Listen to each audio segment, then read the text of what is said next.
Title: What Really Happened Inside Alcatraz, America's Most Infamous Prison Revealed. Help this channel grow. Like the video, leave a comment, and subscribe for more stories. This helps us a lot. Thank you. The story begins. The island built to break men.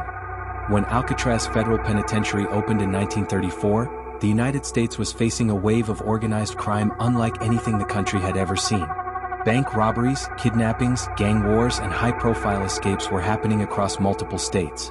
The federal government realized it needed a place where the most dangerous and disruptive inmates could be contained with absolute certainty. A place where escape was nearly impossible, discipline was unbreakable, and fear alone could maintain control. That place became Alcatraz, a rocky island sitting in the middle of San Francisco Bay. Before it became a federal super prison, the island had already served as a military fort and a military prison for soldiers who went AWOL. But when the Department of Justice took over the island in the early 1930s, it was redesigned with one goal: contain America's worst prisoners with no chance of escape. To understand the mindset of the era, you have to imagine what America was dealing with. Bank robbers like John Dillinger and Babyface Nelson were embarrassing law enforcement by escaping repeatedly. Gangsters like Al Capone were running criminal empires from inside their cells using bribed guards. Crime syndicates were earning more money than some states. Traditional prisons were overcrowded, corrupt, and vulnerable. Alcatraz was created as the answer. When the first group of federal inmates arrived in 1934, they were transported under heavy guard and strict secrecy. The message was clear: once you're on this island, you don't come back the same. These prisoners were not chosen randomly. They were selected because they were escape artists, violent leaders, gang bosses, or men who refused to follow prison rules elsewhere. The rules on Alcatraz were unlike anything seen in the federal system. The most infamous was the rule of silence, enforced for decades. Prisoners could not speak to each other except during work or on Sundays during short recreation periods. Many men later said the silence was more torturous than the cold cells or the strict routines. It made every footstep echo, every breath feel monitored. It created a psychological environment where inmates were forced deep into their own minds, often fighting depression, anger, or paranoia. Cells were small, roughly 5 feet by 9 feet, containing a bed, a small sink, a toilet, and nothing else.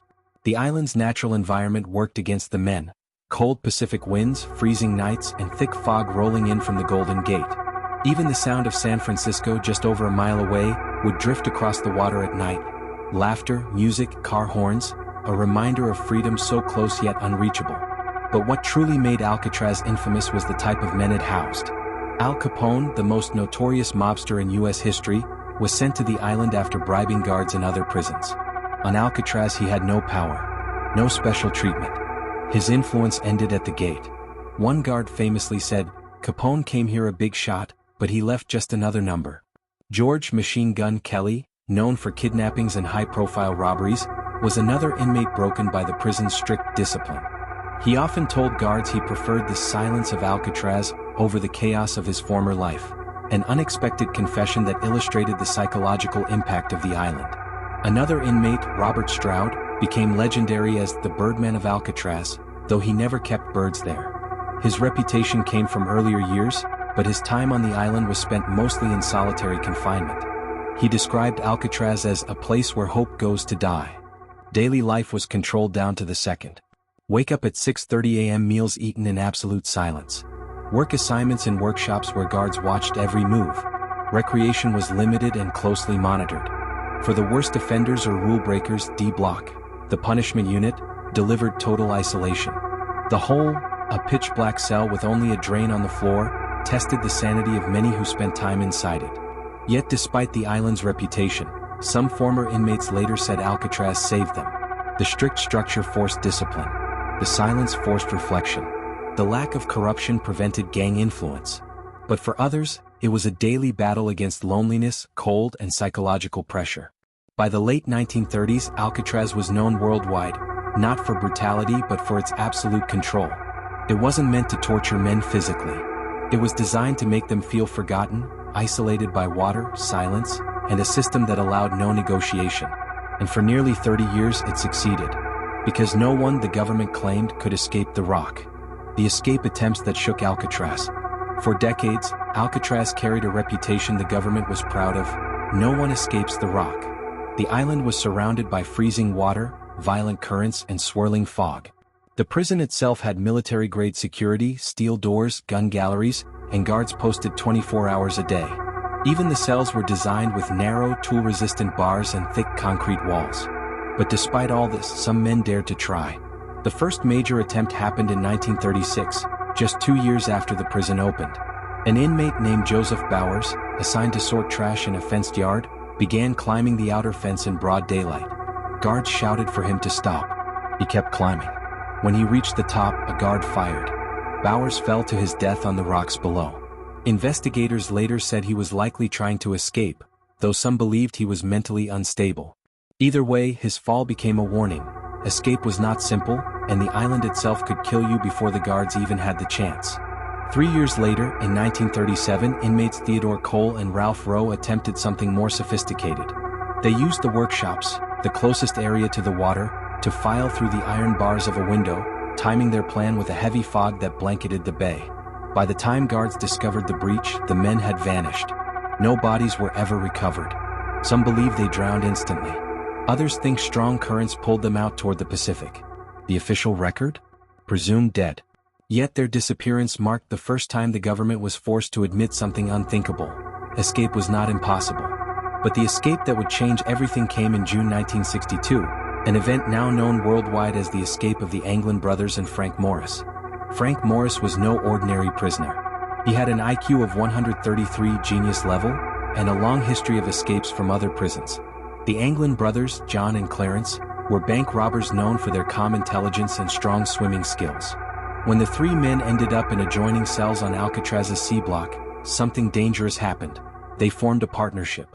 4 months, the men worked in silence, using spoons, nail clippers, and a homemade drill to chip away at the ventilation grates behind their sinks.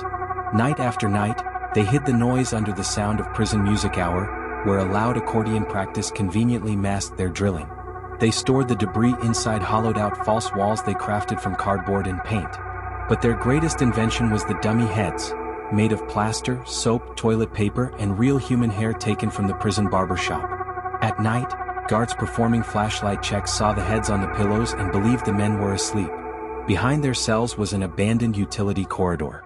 From there, the men climbed to the roof, using handmade ropes, raincoats, and wooden paddles to build something the world had never seen from inside a prison: a fully functioning inflatable raft. On the night of June 11, 1962, they made their move.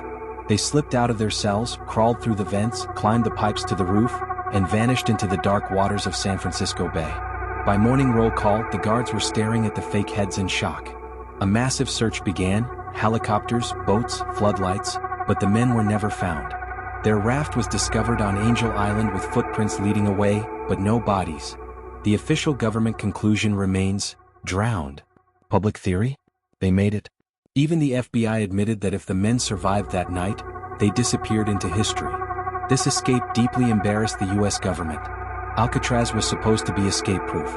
Suddenly it wasn't. The prison tightened its routines. New bars were installed. Cells were inspected more aggressively. But the escape had cracked something more important: the myth of invincibility. In 1963, less than 1 year later, U.S. Attorney General Robert F. Kennedy ordered Alcatraz permanently closed. The prison was too expensive, too old, and no longer served its symbolic purpose. Yet the mystery of the escape would outlive the prison itself. In 2013, the FBI received a letter allegedly written by John Anglin, claiming he survived. The handwriting was never confirmed. Family members insisted the brothers made it. Others claimed they saw them in Brazil. Fact or myth, one thing is certain: Alcatraz may have been built to break men, but in 1962, 3 men broke the rock instead. Life inside the rock in the final days of Alcatraz. By the 1950s, Alcatraz had become more than a prison. It was a symbol of American power, fear, and control. From the outside, the island looked like a fortress carved out of stone. But inside, life was a constant psychological struggle. Every man who walked into cell block B or D understood one thing immediately: Alcatraz wasn't built to rehabilitate. It was built to contain. Daily life on Alcatraz ran like a machine. Everything was timed. Everything was controlled. And nothing, absolutely nothing, happened without permission. The rules were strict because the inmates were the most defiant men the federal system had ever seen.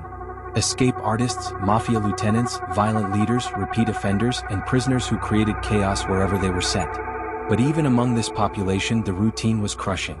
The routine that broke the strongest men. The day began at 6:30 a.m. with a loud buzzer echoing through the cold metal corridors. Inmates had exactly 4 minutes to rise, dress, fold their blankets, and stand at their cell doors. The metal bars slid open in synchronized rows. Once they stepped out, they walked single file to the dining hall, the most dangerous room in the entire prison. Why? Because every inmate had access to metal forks and knives. Guards were intensely aware of this. Rifles overlooked the dining hall at every meal. Any sudden movement could trigger a deadly response. Meals were eaten in complete silence. Not a whisper. Not a cough louder than necessary. Breaking the silence meant punishment, sometimes solitary confinement, sometimes the whole. After breakfast, inmates were marched to work. Laundry rooms, industrial shops, electrical repair stations, furniture manufacturing, and license plate stamping. Every job was closely monitored by guards who watched from catwalks. Tools were counted before and after every shift. If one item went missing, an entire block could be locked down. Despite the conditions, some inmates preferred Alcatraz over chaotic mainland prisons. Here, gangs held less power. Corruption was nearly impossible. And the predictable routine gave certain men a strange sense of stability.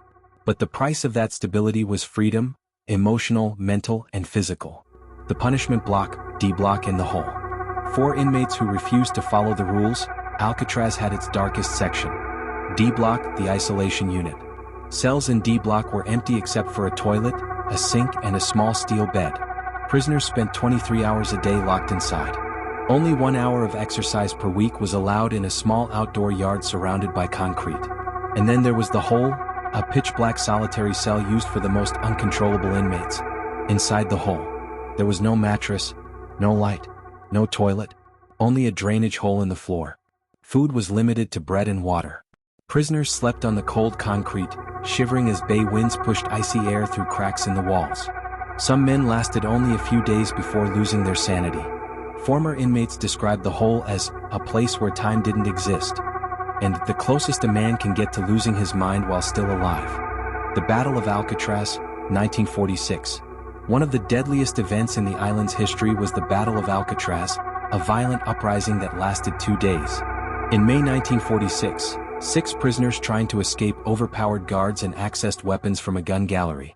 But when they failed to locate the correct yard keys, their plan fell apart.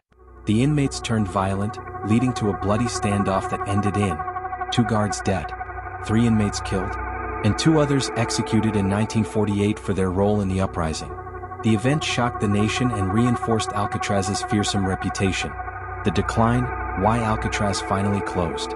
By the early 1960s, Alcatraz had become extremely expensive to maintain.